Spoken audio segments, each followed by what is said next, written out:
$3 billion. That's the exact amount of retirement capital currently sitting inside Australian self-managed super funds, allocated directly to crypto right now. And that number isn't just creeping up, it's practically sprinting.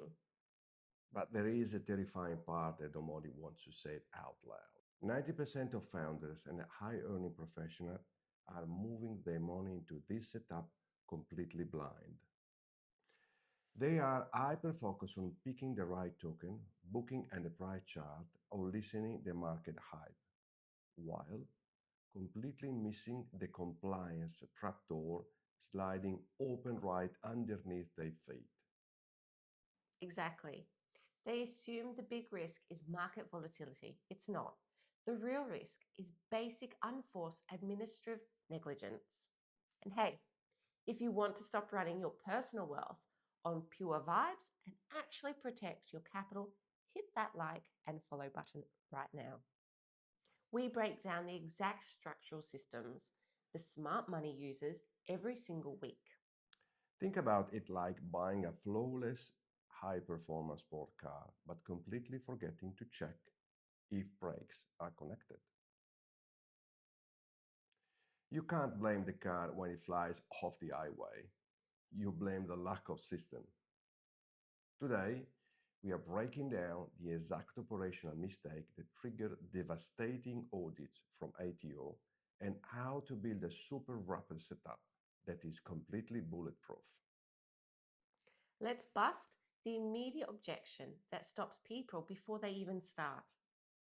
A lot of business owners look at SMSFs or advanced KiwiSaver equivalent structures and think, that sounds amazing, but isn't that exclusive to older people with massive multi-million-dollar balances? It is the single biggest myth out there, and it blocks more people from optimizing their wealth than any actual market crash does. People assume you have to wait until your balance sheet is already huge before you start engineering properly. It's completely backward. You don't wait to get big to build a method. You build a method so you can get big savings. It's identical to testing a new product line in your business. If you're rolling out a brand new service, you don't bet your entire corporate cash flow on day one. You run a lean, low-cost pilot project to verify the pipelines while the financial risk is virtually zero. Spot on. If you can't securely manage, track, and cleanly audit the structural flow of a single $100 bill, you have absolutely no business moving $100,000. The underlying mechanisms are identical. It requires establishing an independent corporate trustee setup, establishing ironclad isolating from your day-to-day personal accounts, and ensuring every single node of data can be verified instantly. All right, let's get into the troubleshooting phase. Let's look at the absolute carnage that happens when professionals treat an SMSF like a standard retail exchange account. Alessandro, what is the number one absolute worst mistake you see people make when they try to fund their setup? Without a doubt, it's a related party purchase rule breach. It catches everyone. Think about your already own Bitcoin or Ethereum in a personal cold storage wallet or a personal retail exchange account that you set up years ago. You finally set up your shiny new SMSF, and your immediate instinct is to just transfer those digital assets directly from your personal wallet into the fund's new wallet. Easy, seamless, right? Boom, instant compliance catastrophe. Instant. The ATO has completely automated tracking nets for this now. Legally, your SMSF is strictly prohibited from acquiring assets from a related party, which includes yourself.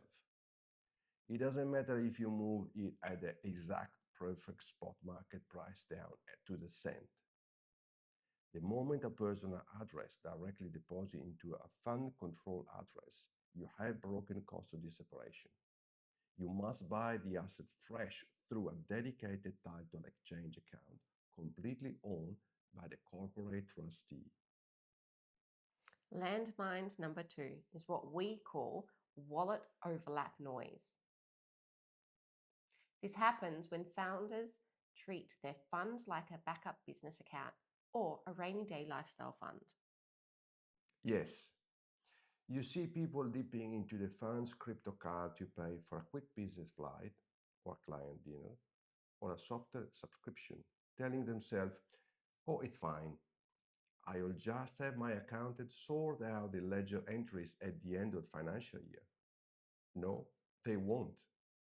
Every single transaction inside that wrapper must pass the sole purpose test, meaning it exists solely to provide retirement benefit for its member. Treating it like an active lifestyle account is an instant ticket to an adversary audit. And landmine number 3 is the silent killer, the missing 30 June valuation.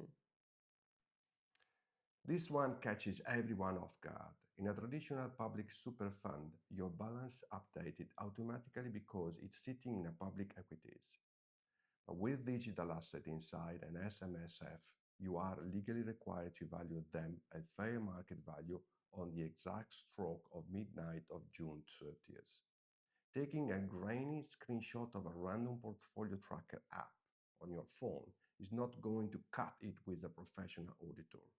You need an immutable verified data trail from an independent pricing node showing the precise asset volume and its fiat valuation, that exact chronological milestone. This ties back exactly and perfectly to the core rule we introduced in our previous modules about treating your family finances like a real business P&L. You cannot run a chaotic household budget completely on vibes and then expect an advanced wealth structure like an SMSF to suddenly fix your financial life. Structure must always precede speculation. Let's look at the actual arithmetic.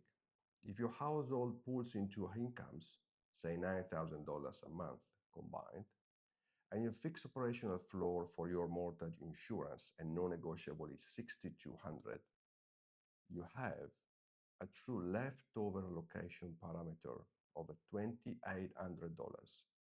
That number, and only that number, is what dictates your investment capacity.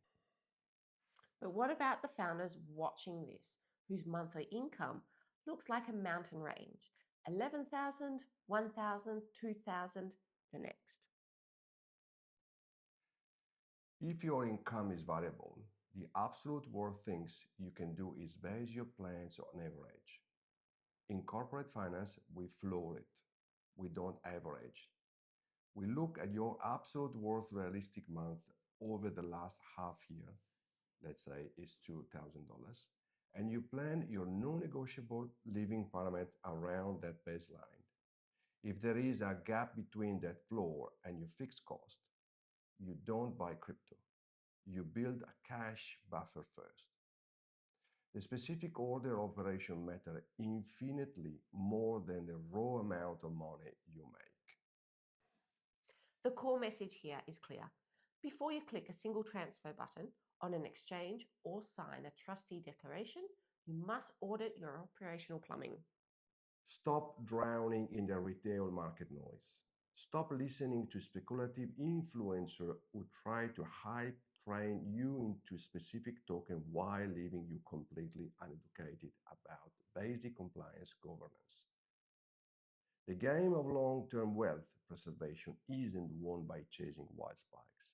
It's won by engineering a bulletproof structure that lets you legally and safely keep what you make. If you're a business owner or a high-earning professional navigating this current macro landscape, you shouldn't be guessing with your regulatory compliance layout. Exactly. Because of that, we have opened a select number of strategy assessment slots this week. We will get on a 30-minute call with you, look directly at your current operational cash flow parameters, review your household or business PL setup, and determine if an SMSF or specialized digital asset structure makes genuine defensive sense for your balance sheet. No hype, no pitch, just clinical, actionable arithmetic. Hit the link located directly in our bio to lock in our strategy assessment session before the slot fill up. See you in the next module.